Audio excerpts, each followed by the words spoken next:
Hai sahabat-sahabat channel Sabar Talks.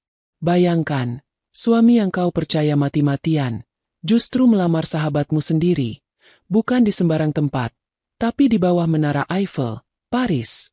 Bayangkan perasaan hancur, marah, dan terhianati, bercampur jadi satu, saat cinta yang kau jaga justru dipermalukan di depan dunia. Apa yang akan kau lakukan bila sahabatmu menjadi gundik suamimu, dan mereka hidup mewah dengan uangmu sendiri? Dan inilah saatnya, balas dendam paling elegan dilakukan, hingga membuat mereka berdua jatuh miskin, terlantar, dan menyesali semua pilihannya.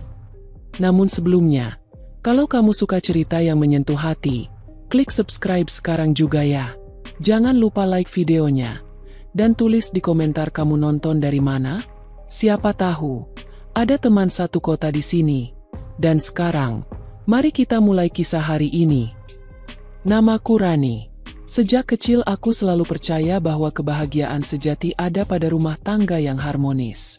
Aku tumbuh dari keluarga sederhana, terbiasa hidup pas-pasan, dan tidak pernah bermimpi besar tentang kemewahan. Namun takdir membawaku pada seorang pria bernama Fadli, pengusaha muda yang penuh ambisi, berwajah tampan, dan berasal dari keluarga terpandang. Awal pertemuan kami begitu sederhana. Saat itu aku masih bekerja sebagai staf administrasi di sebuah perusahaan distribusi. Fadli datang sebagai salah satu investor baru. Dari sekian banyak orang, entah kenapa dia justru memperhatikan aku. Caranya menatap membuat hatiku gugup. Kata-katanya tenang, sikapnya dewasa. Sejak saat itu, komunikasi kami semakin intens, hingga akhirnya dia melamarku dengan cara yang hangat dan sederhana. Hari pernikahan kami menjadi hari paling indah dalam hidupku. Semua orang memberi ucapan selamat. Aku benar-benar merasa menjadi wanita paling beruntung di dunia. Betapa tidak, aku yang berasal dari keluarga biasa, kini resmi menjadi istri seorang pria mapan, dengan kehidupan yang jauh di atas bayanganku. Rumah tangga kami berjalan manis. Fadli sering memberiku kejutan. Kadang berupa perhiasan, kadang sekadar bunga yang diletakkan di meja makan. Aku tidak pernah meminta hal besar, tapi dia selalu berusaha membuatku tersenyum. Kami sering makan malam di restoran mewah, liburan keluar kota, bahkan sempat berkunjung ke luar negeri untuk pertama kalinya. Semua terasa seperti mimpi indah yang tak berujung. Di tengah kebahagiaan itu, ada sosok yang selalu hadir di sampingku, sahabatku sejak SMA, Lala. Ia gadis ceria, pandai berbicara, dan sering menjadi tempatku berbagi cerita. Aku percaya penuh padanya. Tak jarang, aku mengajaknya ikut dalam kebersamaan kami. Jika aku dan Fadli makan malam di luar, kadang Lala turut hadir. Jika kami liburan, aku pun beberapa kali mengajaknya ikut serta. Bagiku, Lala sudah seperti saudara. Tak ada sedikit pun rasa curiga dalam hatiku. Hari-hari berlalu dengan cepat. Setiap pagi, aku menyiapkan sarapan untuk Fadli. Meski ada asisten rumah tangga, aku tetap ingin tanganku yang menyentuh makanannya. Aku senang melihatnya duduk di meja makan dengan kemeja rapi, menikmati teh hangat yang kubuat. Kebahagiaan sederhana semacam itu selalu membuatku yakin bahwa aku sudah menemukan rumah sejati. Namun, di balik semua itu, aku tak tahu bahwa kebahagiaan yang kukira abadi hanyalah sebuah awal dari cerita panjang yang penuh luka. Aku tidak pernah menyadari bahwa senyuman hangat sahabatku, Lala, menyimpan sesuatu yang kelak akan menghancurkan seluruh kehidupanku. Hari-hari masih terasa tenang. Aku sibuk mengurus rumah dan ikut membantu bisnis kecil yang sedang kembangkan bersama Fadli. Aku tidak hanya ingin jadi istri yang diam di rumah. Aku ingin menjadi pendamping yang benar-benar mendukung suamiku.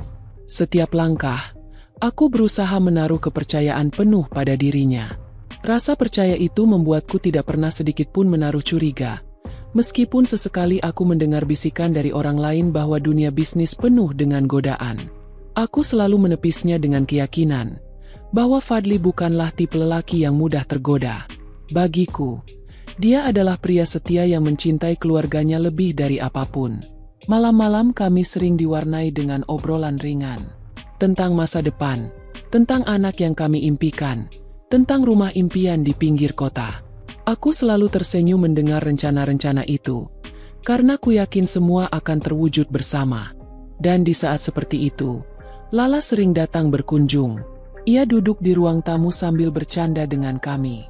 Aku tak pernah merasa terganggu. Justru aku bahagia karena suamiku dan sahabatku bisa begitu akrab. Aku pikir, hubungan yang saling terbuka akan membuat rumah tangga semakin kokoh. Aku benar-benar buta. Aku terlalu polos. Aku tidak menyadari bahwa keakraban yang kubanggakan justru kelak menjadi duri yang menusuk jantungku. Hari-hari bahagia itu akan segera berganti menjadi badai. Namun pada saat itu, aku masih hidup dalam kebahagiaan semu, tanpa pernah tahu bahwa semuanya hanya menunggu waktu untuk runtuh. Sampai suatu malam, aku mulai merasakan ada sesuatu yang berbeda pada diri Fadli. Biasanya, ia selalu pulang sebelum jam 8 malam. Kami makan malam bersama, lalu menghabiskan waktu di ruang keluarga, sekadar menonton televisi atau berbincang ringan. Tapi malam itu, jam sudah menunjukkan pukul 11, dan Fadli belum juga pulang. Aku mencoba menghubunginya lewat telepon. Nada sambung terdengar, tapi tidak ada jawaban. Kutunggu beberapa menit, lalu kucoba lagi, tetap sama. Hatiku mulai gelisah. Aku berpikir, mungkin benar ia sedang sibuk dengan urusan bisnis. Tapi entah mengapa, ada rasa asing yang muncul di hatiku malam itu. Sekitar tengah malam, akhirnya ia pulang. Wajahnya tampak letih, kemejanya kusut, dan aroma parfum yang bukan miliknya samar tercium. Aku bertanya dengan hati-hati, "Mas dari mana? Kenapa tidak mengangkat teleponku?" Fadli tersenyum, lalu menjawab singkat, "Ada rapat mendadak dengan klien. Sampai larut. Maaf tidak sempat angkat telepon. Tadi sibuk sekali." Aku ingin percaya, dan memang aku mempercayainya. Aku tidak ingin menuduh macam-macam. Aku hanya mengangguk, menyiapkan makan malam yang tertunda, lalu duduk menemaninya meski hanya sebentar. Namun, rasa ganjil itu terus tertinggal di dadaku. Sejak malam itu, kebiasaan Fadli berubah. Ia semakin sering pulang larut. Alasannya selalu sama, urusan bisnis, rapat mendadak, atau menemui klien. Kadang-kadang, ia bahkan tidak pulang sama sekali dengan alasan menginap di hotel karena besok paginya ada pertemuan di pusat kota. Aku mencoba memahami, meski hatiku kerap merasa sepi. Di sisi lain, sahabatku Lala semakin sering datang berkunjung. Ia tidak hanya sekadar menemani, tapi juga sering menanyakan banyak hal tentang Fadli. "Mas Fadli sekarang sibuk banget, ya? Dia kerja sampai larut setiap malam?" tanyanya suatu kali dengan wajah polos. Aku tersenyum, mencoba menutupi rasa khawatirku. "Iya, mungkin pekerjaannya lagi banyak. Aku juga kadang khawatir. Tapi mau bagaimana lagi? Dia kan memang harus bekerja." Lala mengangguk pelan, lalu menggenggam tanganku seolah memberi dukungan. "Kamu sabar ya, Ran. Punya suami sibuk memang seperti itu. Tapi aku yakin, Mas Fadli tetap sayang sama kamu." Kata-kata itu membuatku lega, meski hanya sebentar. Aku bersyukur punya sahabat seperti Lala yang selalu menenangkan hatiku. Aku tidak pernah berpikir buruk tentangnya. Justru aku merasa beruntung memiliki sahabat yang peduli. Hari-hari berikutnya semakin aneh.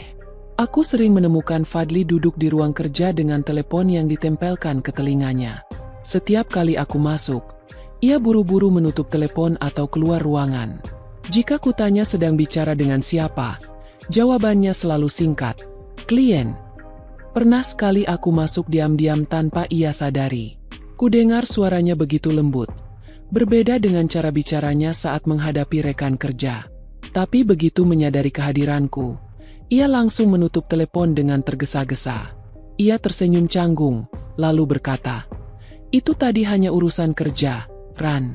Tidak penting." Aku mencoba menepis segala pikiran buruk. Namun, di dalam hati, ada sesuatu yang perlahan mengikis rasa percaya itu. Aku mulai merasa jauh dari Fadli, meski kami tinggal serumah. Puncaknya terjadi pada suatu sore. Aku sedang merapikan kemeja Fadli di lemari, ketika tiba-tiba sebuah slip kecil jatuh dari saku jasnya. Aku membungkuk mengambilnya. Ternyata itu adalah bukti pembayaran dari sebuah butik perhiasan ternama. Kubaca detailnya. Sebuah cincin berlian dengan harga yang tidak masuk akal. Jantungku berdebar. Aku mencoba menenangkan diri. Mungkin itu kejutan untukku. Ya, mungkin Fadli berencana memberi kejutan ulang tahun atau hadiah tanpa sepengetahuanku. Tapi mengapa ia tidak memberikannya padaku? Bukankah aku berulang tahun bulan lalu? Dan aku tidak menerima apapun selain bunga sederhana? Aku menyimpan slip itu di laci meja rias. Tidak kuucapkan apapun pada Fadli malam itu. Aku menunggu, berharap ia akan memberiku kejutan. Tapi malam berganti malam, hingga berminggu-minggu kemudian, cincin itu tak pernah muncul. Kecurigaan semakin besar. Aku mulai memperhatikan gerak-gerik Fadli dengan lebih teliti. Setiap kali ia hendak pergi, aku selalu memperhatikan parfum yang ia pakai. Ada aroma baru yang tidak pernah kupilihkan untuknya. Parfum itu terlalu manis, seolah bukan untuk pria. Lala juga semakin sering menghilang tanpa kabar. Kadang aku menghubunginya untuk sekadar mengobrol, tapi teleponku tidak dijawab. Baru beberapa jam kemudian ia membalas dengan alasan sedang sibuk. Anehnya, jadwal menghilangnya Lala seringkali sama dengan saat Fadli tidak pulang. Aku mulai merangkai potongan-potongan kecil itu. Namun aku masih berusaha menolak kenyataan. Aku berkata pada diriku sendiri, jangan berpikir buruk, jangan merusak rumah tangga hanya karena prasangka. Tapi perasaan itu semakin kuat. Malam itu, aku tidak bisa tidur. Fadli kembali pulang larut. Bahkan setelah jam 1 pagi, aku duduk di ruang tamu, menunggunya dengan wajah tegang. Begitu ia masuk, aku langsung bertanya, "Mas, kamu sebenarnya dari mana?" Fadli tampak kaget, lalu tersenyum. "Aku sudah bilang, ada urusan bisnis." Aku menatap matanya dalam-dalam. Bisnis apa yang butuh parfum baru, cincin berlian, dan telepon yang selalu kamu tutup buru-buru saat aku datang? Wajahnya berubah. Untuk sesaat, aku melihat kegugupan di matanya. Tapi Fadli cepat-cepat tertawa kecil, lalu berkata, "Kamu kebanyakan curiga, Ran.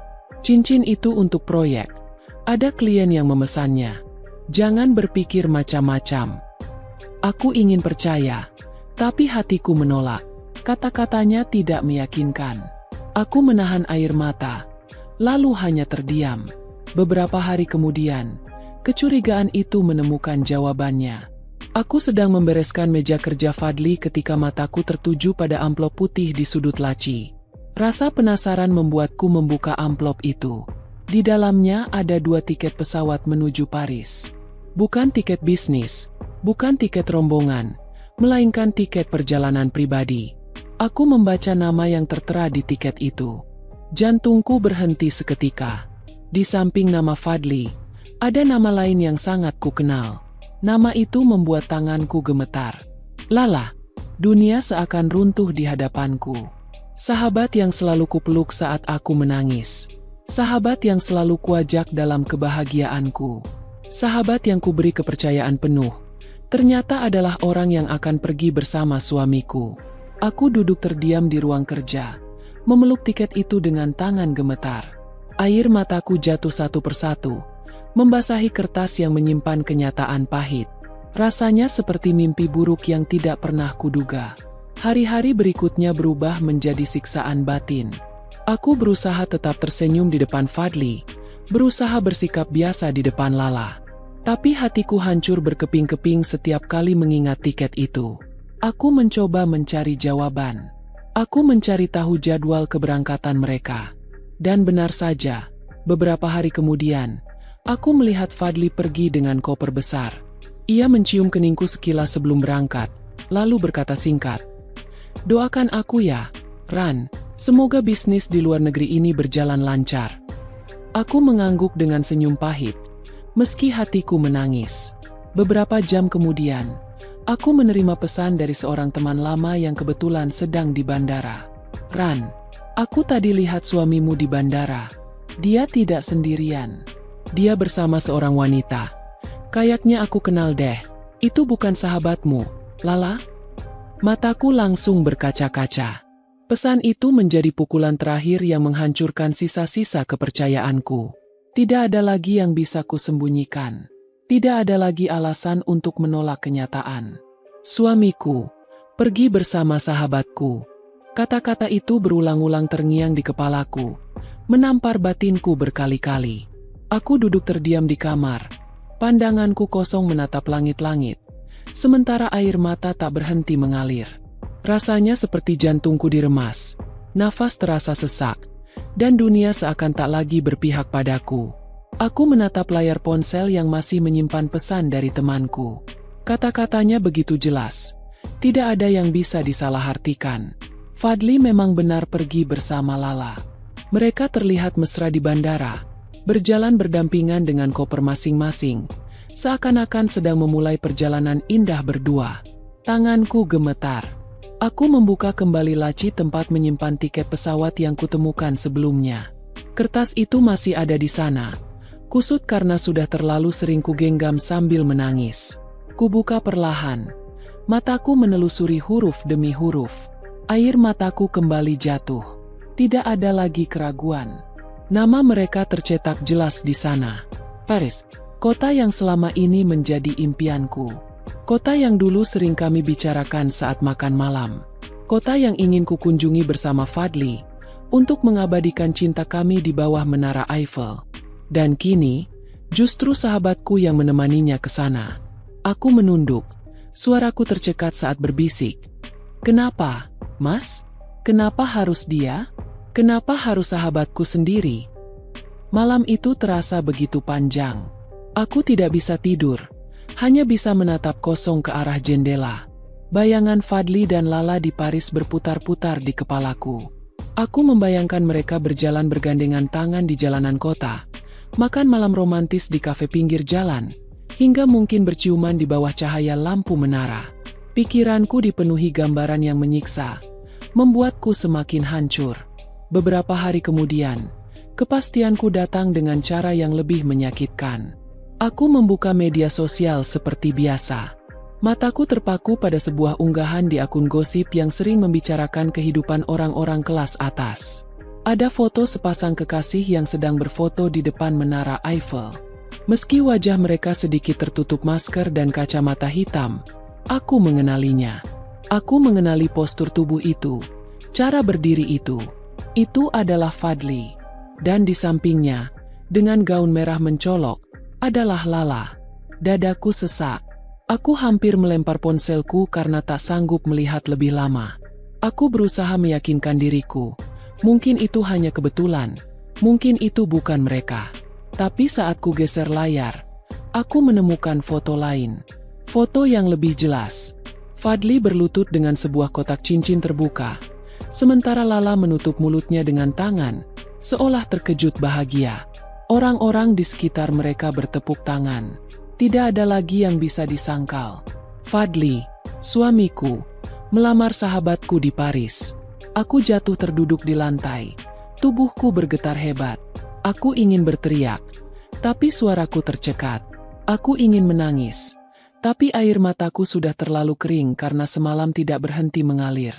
Rasanya semua energi hilang dari tubuhku. Aku tidak percaya. Orang yang selalu kupeluk saat aku rapuh, sahabat yang kuceritakan segala hal, ternyata tega menikamku dari belakang. Malam itu aku menutup diri di kamar. Aku tidak makan, tidak berbicara dengan siapapun. Bahkan asistennya sempat mengetuk pintu, menanyakan kondisiku, tapi aku tidak menjawab. Aku hanya ingin sendiri. Hari-hari berikutnya terasa seperti mimpi buruk yang panjang. Aku mencoba menjalani rutinitas seperti biasa, tapi senyumku palsu. Aku berusaha tampak tegar, padahal di dalam, hatiku remuk. Setiap kali menutup mata, aku selalu teringat wajah Fadli saat melamar Lala. Aku bahkan bisa mendengar tepuk tangan orang-orang asing di sekitarnya. Suara itu seperti ejekan, seakan-akan seluruh dunia tahu aku dikhianati. Aku tidak tahu harus bercerita pada siapa. Aku malu. Bagaimana aku bisa mengatakan pada keluargaku bahwa suamiku sendiri melamar sahabatku? Bagaimana aku bisa menceritakan pada orang lain bahwa rumah tangga yang selama ini kubanggakan ternyata rapuh dan penuh kebohongan? Namun, di tengah kehancuran itu, ada satu hal yang perlahan menyalakan api di dalam dadaku. Bukan lagi air mata, bukan lagi ratapan, tapi amarah. Amarah yang membara karena harga diriku diinjak-injak. Aku menatap cermin suatu malam. Wajahku pucat, mataku sembab. Aku berbisik pada bayangan diriku sendiri. Kamu sudah cukup menangis, Ran. Kalau kamu terus begini, mereka akan semakin bahagia di atas penderitaanmu. Kamu harus bangkit. Aku mulai berpikir. Aku harus melakukan sesuatu. Aku tidak bisa hanya diam dan menonton mereka berdua menikmati hidup mewah dari hasil kerja keras yang selama ini aku juga ikut bangun bersama Fadli. Aku harus membuat mereka merasakan bagaimana rasanya hidup tanpa semua itu. Kesempatan datang lebih cepat dari yang kuduga. Suatu sore, aku menerima panggilan dari pihak bank. Mereka menanyakan konfirmasi terkait transaksi dalam jumlah besar yang dilakukan menggunakan rekening utama Fadli. Aku berpura-pura tidak tahu, lalu meminta detailnya. Saat kuteliti, aku sadar semua transaksi itu dilakukan di luar negeri. Paris, jantungku berdegup kencang. Jadi benar, mereka menggunakan uang itu untuk hidup bermewah-mewahan di sana. Mereka makan di restoran bintang 5, berbelanja di butik mahal, menginap di hotel mewah, semuanya dengan uang dari rekening bersama yang sebagian besar masih atas namaku. Seketika itu juga, aku tahu apa yang harus kulakukan. Aku menghubungi pihak bank, lalu memblokir semua akses keuangan Fadli. Semua kartu kredit dibekukan, ATM ditutup, bahkan rekening yang selama ini dia gunakan untuk transaksi aku alihkan sementara. Aku membuat alasan bahwa ada aktivitas mencurigakan, sehingga harus diamankan. Pihak bank menurut saja, karena semua dokumen masih atas namaku. Saat aku menutup telepon, untuk pertama kalinya setelah sekian lama, aku tersenyum. Bukan senyum bahagia, tapi senyum getir penuh kepuasan. Aku bisa membayangkan wajah Fadli dan Lala saat menyadari kartu mereka tidak bisa digunakan. Aku bisa membayangkan kepanikan mereka ketika tidak bisa membayar hotel, tidak bisa berbelanja, bahkan tidak bisa membeli tiket pulang. Aku duduk di ruang tamu dengan secangkir teh, membayangkan mereka berdua kebingungan di negeri orang. Hatiku terasa sedikit lebih ringan. Bukan berarti lukaku sembuh, tapi setidaknya aku tahu, mereka mulai merasakan balasan atas pengkhianatan mereka. Malam itu aku menatap foto pernikahanku dengan Fadli. Foto yang dulu kusimpan dengan penuh cinta, kini hanya menyisakan perasaan jijik. Dengan tangan gemetar, aku meraih bingkai itu, lalu meletakkannya di dalam laci paling bawah. Aku tidak sanggup lagi melihat senyum palsu di wajahnya. Aku sadar, ini baru awal. Akan ada langkah-langkah berikutnya yang harus kupikirkan. Tapi satu hal yang pasti, aku tidak akan pernah membiarkan mereka hidup tenang setelah menghancurkan hidupku. Paris mungkin menjadi saksi cinta mereka, tapi Jakarta akan menjadi saksi kejatuhan mereka. Di balik pintu kayu yang masih bergoyang, aku berdiri dengan jantung berdentum kencang, menahan napas agar suara langkahku tidak terdengar. Baru saja aku melihat dengan mata kepalaku sendiri, bagaimana Raka dan Dinda berdiri berdekatan di sudut ruangan kantor itu. Senyum mereka terlalu manis untuk sekadar pertemanan. Cara Raka menatap Dinda, bukan lagi sekadar tatapan bos kepada karyawannya. Ada kelembutan yang tidak pernah lagi aku temui dalam rumah tangga kami. Aku menutup pintu pelan, lalu berjalan menjauh seolah tidak pernah melihat apapun. Namun di dalam hati, ada bara api yang membakar setiap detiknya. Setiap langkah terasa berat, seakan tanah menelan kakiku. Sesampainya di parkiran, aku bersandar di pintu mobil, menahan air mata agar tidak tumpah. Allah, apa yang sebenarnya terjadi? Bukankah aku dan Raka sudah melewati begitu banyak hal bersama? Kenapa dia tega mengkhianati rumah tangganya sendiri dengan sahabat yang paling aku percaya? Di malam itu juga, aku memutuskan untuk diam. Aku ingin memastikan semuanya sebelum menuduh. Namun rasa curiga terus menggila di kepalaku, memaksa tubuhku gelisah, memaksa mataku terjaga sepanjang malam. Keesokan harinya, aku mengatur rencana. Dengan dalih sedang ada proyek bisnis di luar kota, aku menghubungi sahabat lama yang bekerja di biro perjalanan. Aku memintanya diam-diam membantu mengecek jadwal penerbangan atas nama Raka. Dan benar saja, 2 hari kemudian ada tiket pesawat ke Paris atas namanya. Dadaku bergetar hebat saat membaca data itu. Paris, kota romantis, tempat yang selalu kami bicarakan bersama sejak awal menikah. Kota yang aku impikan akan menjadi saksi cinta kami berdua, justru kini akan dipakai Raka untuk menorehkan sejarah dengan wanita lain. Tanganku gemetar saat menutup laptop. Nafasku tersengal. Aku tidak hanya terluka, aku merasa ditikam berkali-kali.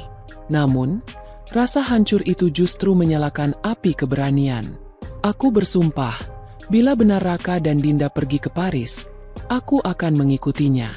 Aku ingin menyaksikan dengan mata kepalaku sendiri, seberapa rendah hati mereka, seberapa tega mereka menukar persahabatan dan pernikahan demi nafsu sesaat. Hari keberangkatan tiba. Dengan hati yang membeku, aku memutuskan untuk ikut dalam penerbangan yang sama. Hanya saja aku duduk di kursi kelas berbeda. Sepanjang perjalanan, aku menutup wajah dengan syal, pura-pura tidur, meski sebenarnya mataku sesekali melirik ke arah mereka. Dan saat itu aku melihatnya. Raka menggenggam tangan Dinda. Bukan lagi sekadar sahabatku. Kini ia telah menjadi wanita simpanan suamiku. Aku ingin berteriak, ingin melabrak saat itu juga. Namun aku tahu, bila aku meledak di pesawat, semua orang akan tahu, dan aku justru akan tampak hina. Jadi aku diam, menyimpan semua luka itu di dada, sambil menunggu waktu yang tepat untuk membalas. Setibanya di Paris, aku mengikuti mereka dari jauh. Bayangkan betapa sakitnya saat aku melihat Raka membawa Dinda berjalan di bawah menara Eiffel. Angin musim semi bertiup, bunga-bunga bermekaran, dan di tengah keramaian turis, aku menyaksikan sesuatu yang meremukkan seluruh diriku. Raka berlutut di hadapan Dinda, mengeluarkan kotak kecil dari saku jasnya. Air mataku mengalir deras tanpa bisa tertahan.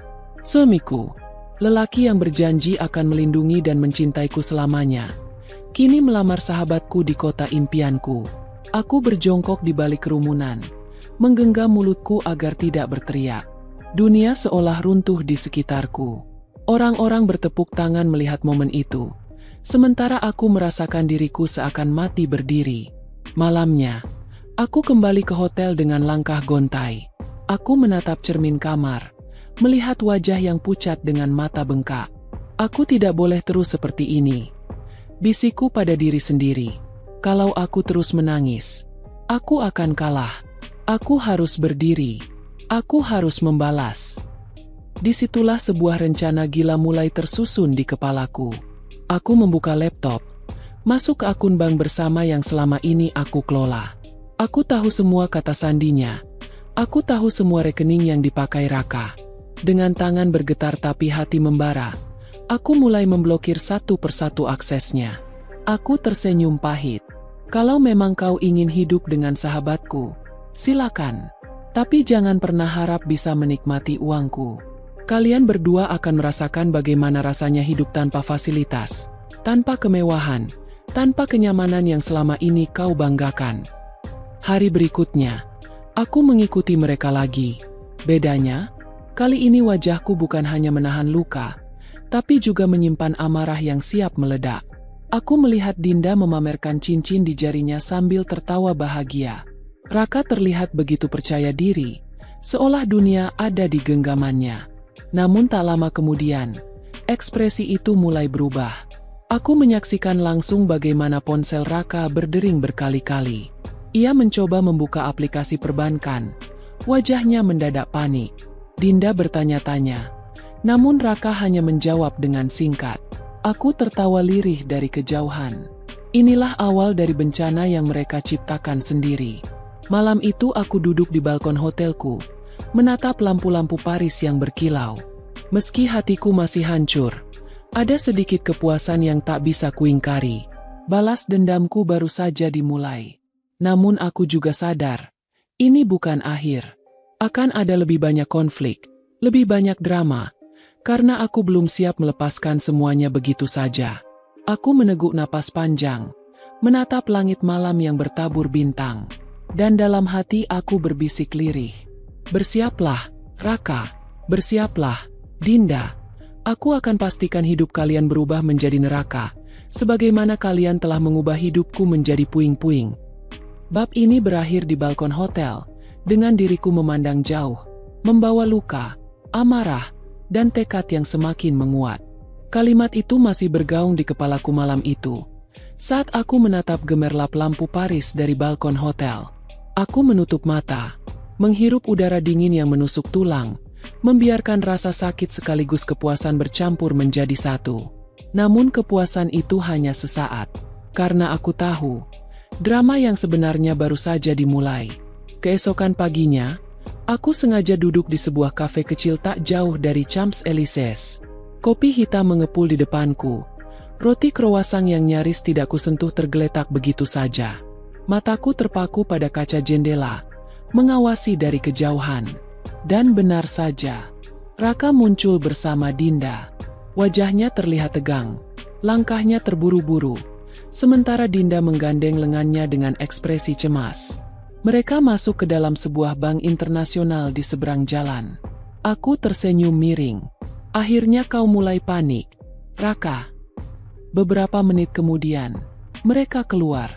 Raka mengusap wajahnya dengan kasar, sementara Dinda berusaha menenangkan. Aku bisa membaca kegelisahan itu dengan jelas. Mereka mungkin baru saja mendengar kabar buruk. Semua rekening yang selama ini mereka andalkan sudah tak bisa lagi disentuh. Siang itu, aku kembali menguntit mereka ke sebuah butik mewah. Dinda tampak memaksa, masih berusaha menjaga gengsi, mencoba membeli gaun mahal. Namun begitu kartu kredit digesek, mesin menolak transaksi. Dinda menoleh ke arah Raka. Wajahnya merah padam. Ia mencoba lagi dengan kartu berbeda, tapi hasilnya sama. Penolakan. Aku melihat Dinda berdebat pelan, bibirnya merajuk, sementara Raka menunduk malu di hadapan kasir butik. Akhirnya mereka keluar dengan tangan kosong.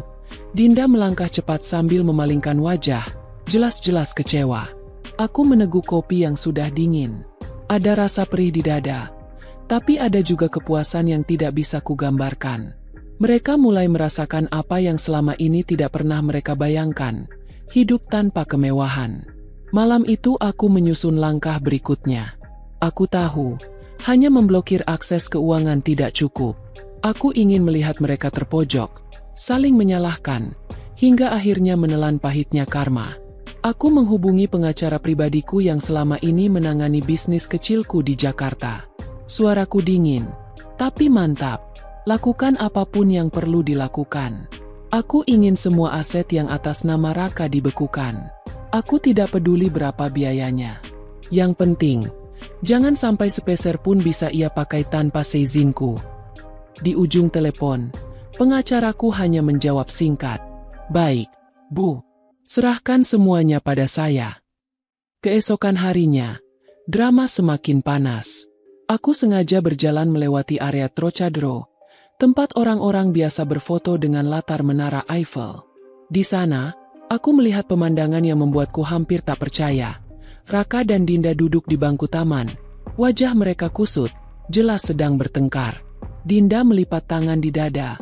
Wajahnya masam. Aku tidak mau tahu. Raka, katanya kamu sudah menyiapkan semuanya. Katanya kita bisa hidup nyaman di sini. Tapi sekarang, bahkan untuk makan malam saja kita harus mikir 1000 kali. Raka meremas rambutnya. Frustrasi. Aku juga tidak tahu kenapa semua rekeningku dibekukan. Aku sudah coba hubungi bank. Jawabannya sama. Tidak ada akses. Seolah-olah semuanya hilang begitu saja. Aku menahan tawa getir dari kejauhan. Seolah-olah semuanya hilang? Tidak. Raka. Semuanya masih ada. Hanya saja, kini semuanya berada di tanganku. Hari-hari berikutnya menjadi tontonan yang semakin memuaskan bagiku. Aku sengaja berpindah hotel ke tempat yang sama dengan mereka. Hanya beberapa kamar saja berbeda lantai. Dengan begitu, aku bisa leluasa mengawasi tanpa mereka sadari. Setiap pagi aku melihat Raka keluar terburu-buru, mencari cara menghubungi seseorang untuk meminta bantuan. Namun aku tahu, ia sudah terperangkap. Semua akses komunikasi dengan relasi bisnisnya di Jakarta sudah kututup rapat melalui pengacara. Sementara Dinda, wajahnya semakin muram. Dari jauh aku bisa melihat lingkar hitam di matanya. Wanita yang dulu selalu tampil anggun dengan pakaian bermerek, kini hanya mengenakan pakaian seadanya, karena ia bahkan tidak bisa lagi membeli barang baru. Suatu malam, aku menyaksikan adegan yang membuat darahku berdesir. Dari jendela kamarku, aku melihat Dinda keluar dari hotel sendirian. Ia berjalan cepat ke arah sebuah restoran kecil di sudut jalan, bertemu dengan seorang pria asing. Mereka berbicara serius. Dinda tampak memohon, lalu menerima amplop kecil dari pria itu. Aku bisa menebak, mungkin Dinda berusaha mencari jalan keluar, entah dengan meminjam uang atau menjual harga dirinya. Aku menutup tirai dengan senyum getir. Begitulah, Dinda. Dunia tidak lagi berputar di sekelilingmu. Kau akan tahu rasanya dihina, rasanya terpojok, rasanya menjadi orang yang tidak berharga. Namun, di balik semua kepuasan itu, aku tak bisa memungkiri satu hal. Setiap kali melihat wajah Raka yang muram, ada bagian kecil dalam diriku yang masih terasa hancur. Aku benci kenyataan itu. Aku benci karena hatiku masih tersisa untuknya.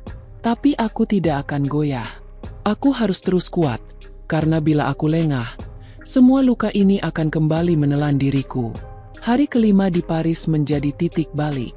Aku duduk di lobi hotel ketika tanpa sengaja melihat mereka lewat. Suara Dinda meninggi, nyaris berteriak di depan umum. Kau bilang kau akan melindungiku, Raka. Kau bilang kau bisa memberikan aku kehidupan lebih baik daripada sekadar menjadi sahabatnya. Tapi lihat kita sekarang, bahkan untuk membayar kamar hotel pun kita harus menunggu belas kasihan. Raka menggenggam lengannya, mencoba menenangkan, tapi Dinda menepis dengan kasar. Orang-orang mulai memperhatikan, membuat wajah Raka memerah menahan malu. Aku tersenyum dingin. Mereka sudah mulai retak. Cinta mereka tidak lagi terlihat indah, hanya penuh amarah dan penyesalan. Malam itu aku menuliskan semua yang kulihat di buku catatanku. Aku ingin mengingat setiap detail, setiap kepanikan mereka, setiap tetes air mata yang mereka keluarkan. Semua itu menjadi obat untuk lukaku, sekaligus bahan bakar untuk tekadku. Aku menutup buku itu, menatap keluar jendela, dan berbisik pada diriku sendiri. Ini baru permulaan. Neraka di kota cinta baru saja dibuka. Mereka belum tahu, aku masih punya langkah berikutnya yang jauh lebih kejam. Bab ini berakhir dengan aku duduk sendirian di kamar hotel, menatap langit Paris yang berawan, sementara di bawah sana, Raka dan Dinda terjebak dalam neraka yang mereka ciptakan sendiri. Aku duduk sendirian di kamar hotel, menatap langit Paris yang berawan, sementara di bawah sana, Raka dan Dinda terjebak dalam neraka yang mereka ciptakan sendiri. Pikiran itu membuatku tersenyum getir. Tapi aku tahu, penderitaan mereka baru saja dimulai. Keesokan paginya, aku turun ke lobi lebih awal. Dengan secangkir cappuccino di tangan, aku duduk di pojok ruangan, pura-pura sibuk membaca majalah. Mataku sesekali melirik ke arah lift. Dan tak lama, pintu itu terbuka. Raka dan Dinda keluar dengan wajah kusut. Rambut Dinda yang biasanya tertata rapi kini terlihat berantakan. Alisnya tidak lagi terlukis sempurna. Wajahnya pucat tanpa make up. Sementara Raka, jaket yang ia kenakan kusut. Matanya merah seperti kurang tidur. Aku bisa menebak, malam mereka pasti dipenuhi pertengkaran. Mereka menuju resepsionis. Aku menajamkan pendengaran, meski pura-pura tidak peduli. Suara Dinda meninggi. Apa maksudnya kartu kredit kami tidak bisa dipakai membayar kamar? Kami tamu tetap di sini.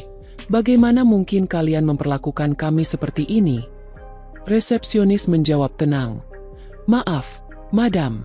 Tapi semua transaksi kami lakukan sesuai sistem. Bila kartu Anda ditolak, kami tidak bisa berbuat banyak. Raka mencoba menengahi. Suaranya pelan tapi jelas penuh panik. Tolong beri kami waktu. Besok kami akan urus. Jangan keluarkan kami malam ini. Saya mohon. Aku menutup majalah, menahan tawa yang hampir pecah. Inilah yang kutunggu. Mereka mulai dipermalukan di depan umum.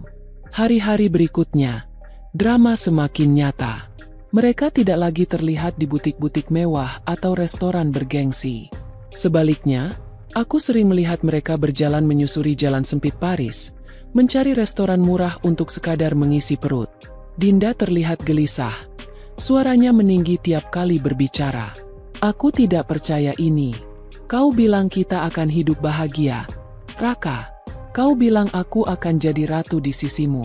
Tapi kenyataannya kita hidup seperti pengemis di kota orang. Raka menunduk. Wajahnya kusam. Aku tidak tahu kenapa semua bisa begini. Percayalah, aku akan cari jalan keluar. Tapi kapan, Raka? Kapan? Dinda menjerit, membuat beberapa orang menoleh. Aku mengikuti mereka dari jauh, menyaksikan semua itu seperti menonton sebuah sandiwara murahan.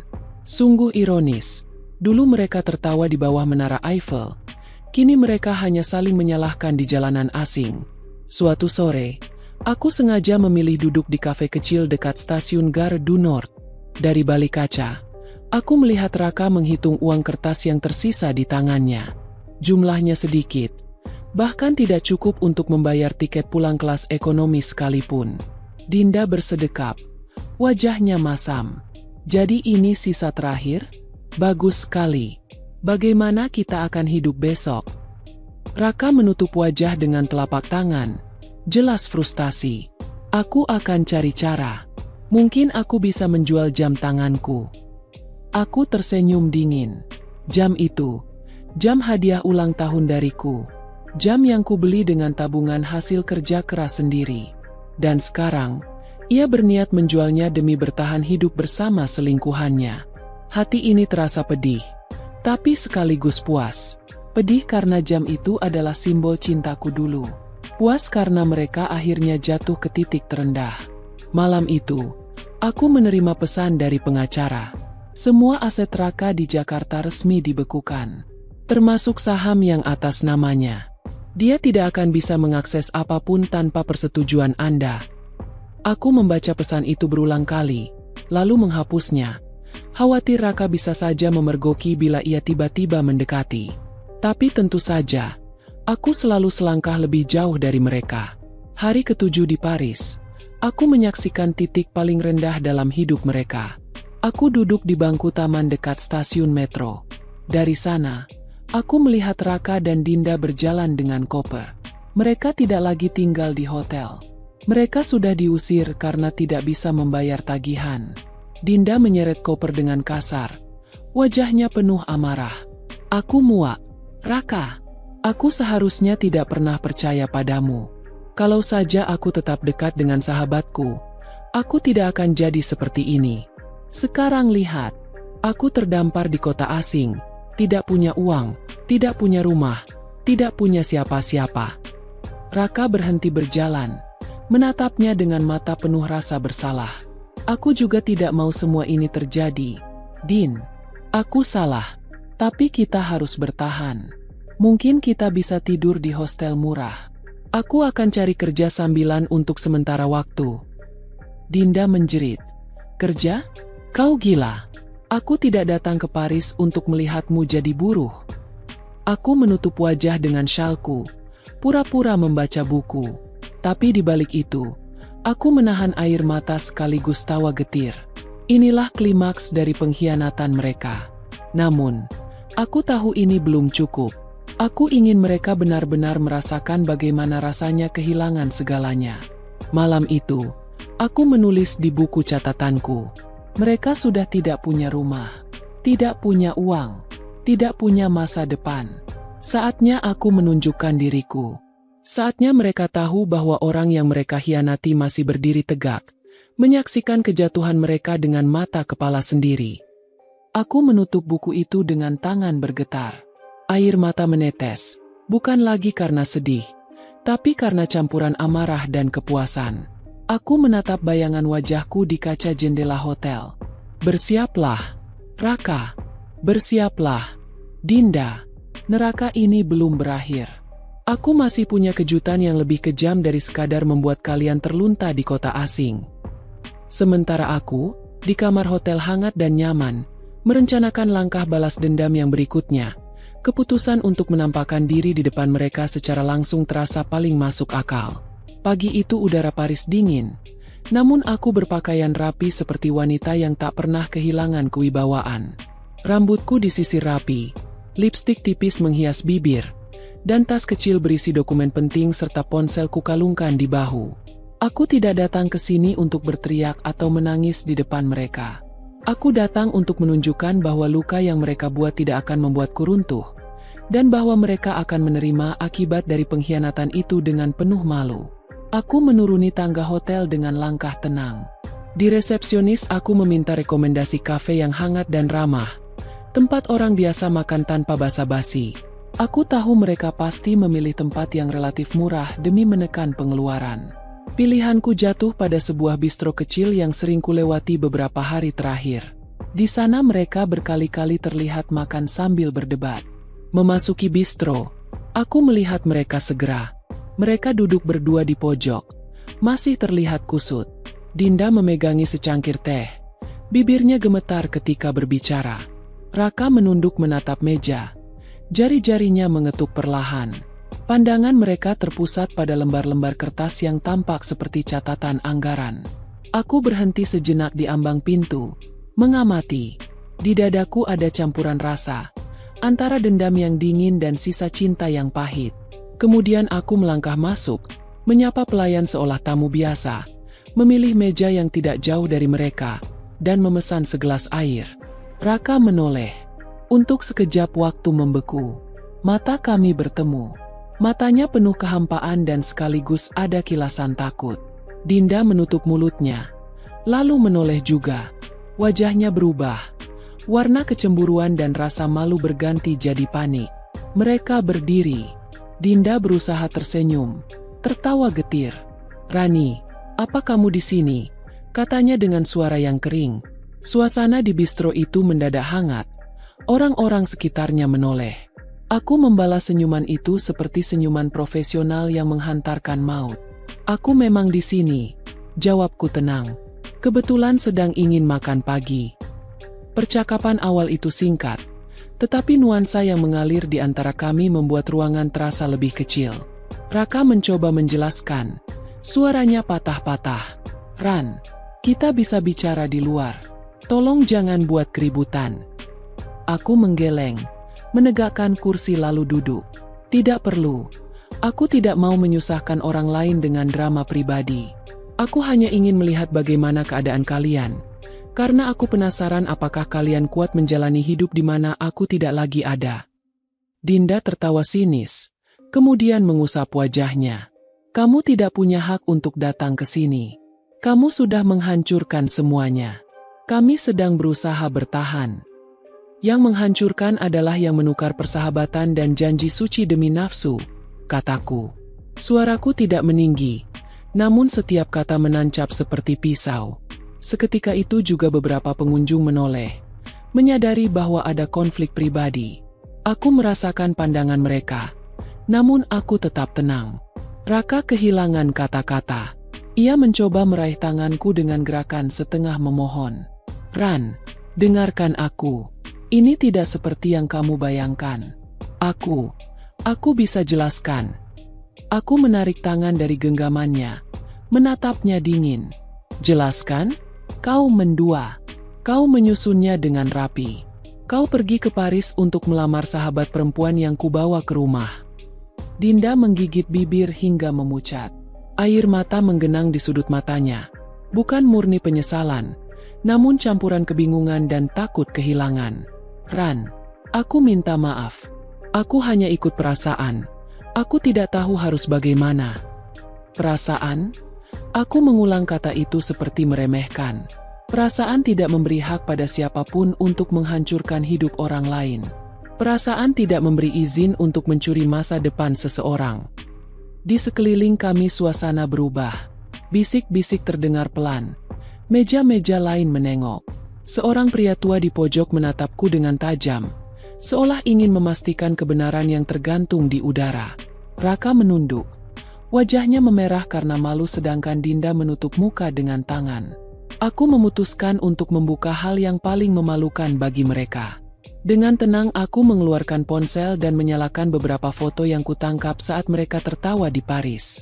Foto-foto itu bukan foto yang dibuat oleh akun gosip. Ini foto-foto yang kuambil sendiri dari kejauhan. Aku tunjukkan satu persatu di layar. Reaksi di antara mereka jelas. Ini tidak adil, kata Raka. Kamu tidak berhak mempublikasikan ini di depan orang banyak. Aku mengecup bibirku pelan seperti wanita yang menjaga seni perilaku, lalu menatap mereka. Aku tidak mempublikasikan apapun. Aku hanya ingin kalian merasakan malu di muka orang-orang yang tidak tahu kisah kalian. Aku ingin melihat seberapa kuat topeng kalian saat runtuh. Seorang pelayan menghampiri kami, menatap canggung. Ia tidak berani menegur namun raut wajahnya jelas bingung.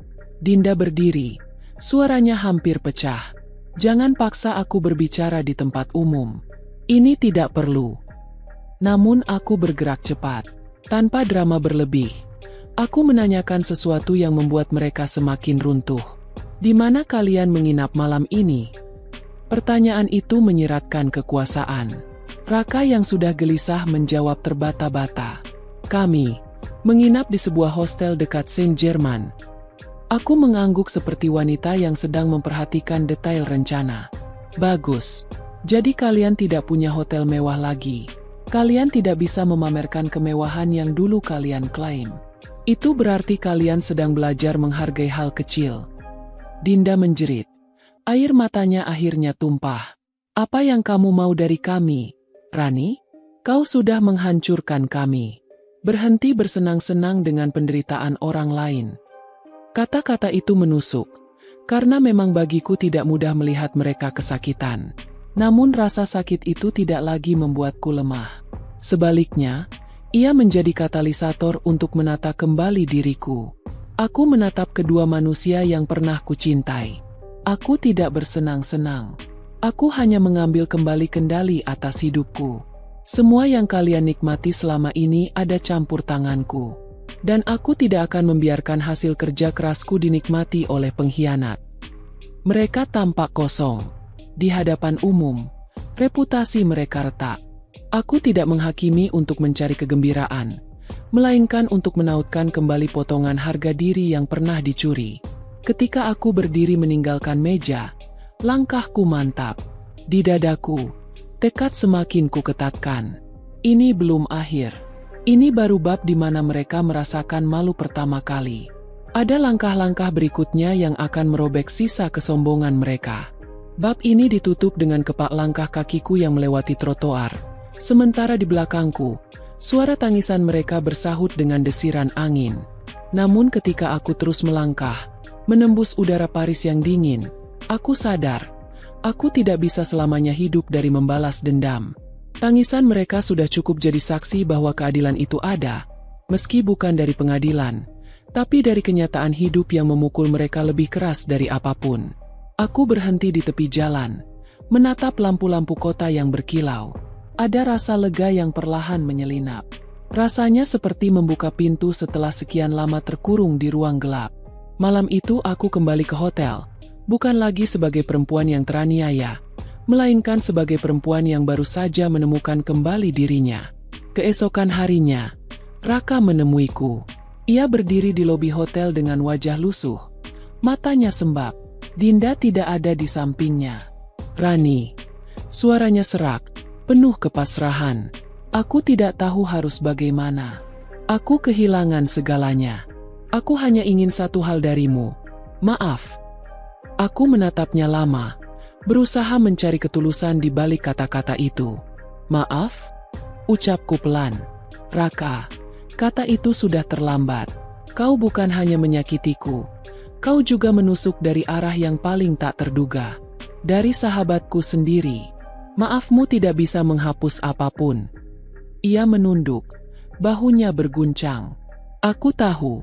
Aku hanya ingin kau tahu. Aku menyesal. Aku menghela napas. Biarlah penyesalanmu menjadi temanmu sampai akhir hidup. Itu bukan lagi urusanku. Mulai hari ini, kita tidak ada hubungan apa-apa. Aku berbalik, meninggalkannya begitu saja. Tidak ada lagi air mata. Tidak ada lagi rindu. Yang ada hanya langkah-langkah mantap menuju pintu keluar. Menuju kehidupan baru yang tak lagi terikat olehnya. Beberapa hari kemudian, aku mendengar kabar dari seorang kenalan yang kebetulan bertemu Dinda. Katanya, ia terlihat berjalan sendirian di jalanan Paris. Wajah kusut, pakaian tak terurus. Uang yang Raka miliki sudah terblokir. Sementara pekerjaan yang ia tinggalkan tak mungkin bisa kembali. Dinda menjadi sosok yang asing. Perempuan yang dulu penuh percaya diri, kini hanya bayangan dirinya yang dulu. Tak ada lagi sorot mata congkak. Tak ada lagi tawa penuh kemenangan. Ia benar-benar hancur oleh pilihannya sendiri. Aku mendengar kabar itu tanpa senyum, tanpa euforia. Hatiku datar.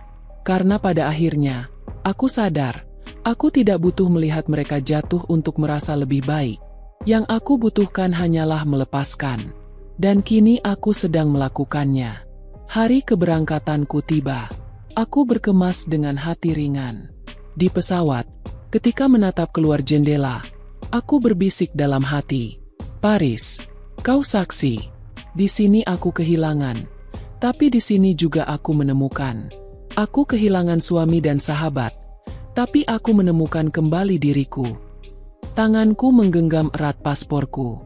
Aku tahu, begitu kakiku kembali menginjak tanah air, hidupku akan berbeda. Tidak lagi sebagai istri yang setia menunggu. Tidak lagi sebagai sahabat yang dibodohi. Tapi sebagai perempuan yang utuh. Yang berdiri di atas kakinya sendiri. Jakarta menyambutku dengan hangat. Aroma tanah, udara lembab, suara hiruk-pikuk jalanan. Semuanya terasa seperti pelukan setelah perjalanan panjang. Aku tidak lagi pulang sebagai istri seseorang. Aku pulang sebagai Rani. Hanya Rani. Keluarga menyambutku dengan pelukan. Beberapa tetangga berbisik-bisik. Tapi aku tidak peduli. Aku hanya tersenyum, menatap masa depan dengan mata yang lebih terang. Aku mulai mengurus bisnis kecil yang sempat terbengkalai, menghubungi rekan-rekan lama, dan membuka lembaran baru. Hidupku kini penuh kerja keras, tapi juga penuh kejujuran. Tidak ada kebohongan, tidak ada pengkhianatan, hanya ketulusan dan usaha. Suatu malam, ketika aku duduk sendirian di kamar, menulis diari kecilku, aku menuliskan satu kalimat.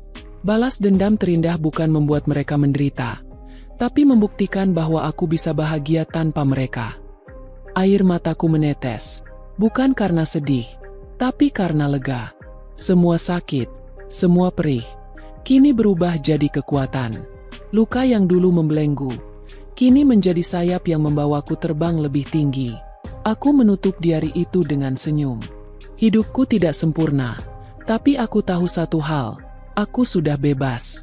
Raka dan Dinda boleh terpuruk dalam cerita mereka sendiri. Sedangkan aku memilih menulis bab baru, bab yang penuh cahaya, meski lahir dari kegelapan. Dan di sanalah kisahku berhenti, bukan dengan tangisan, bukan dengan ratapan, tapi dengan kepala tegak dan hati yang damai. Aku adalah Rani, perempuan yang pernah dikhianati, perempuan yang pernah dipatahkan, tapi aku juga perempuan yang bangkit. Dan kali ini,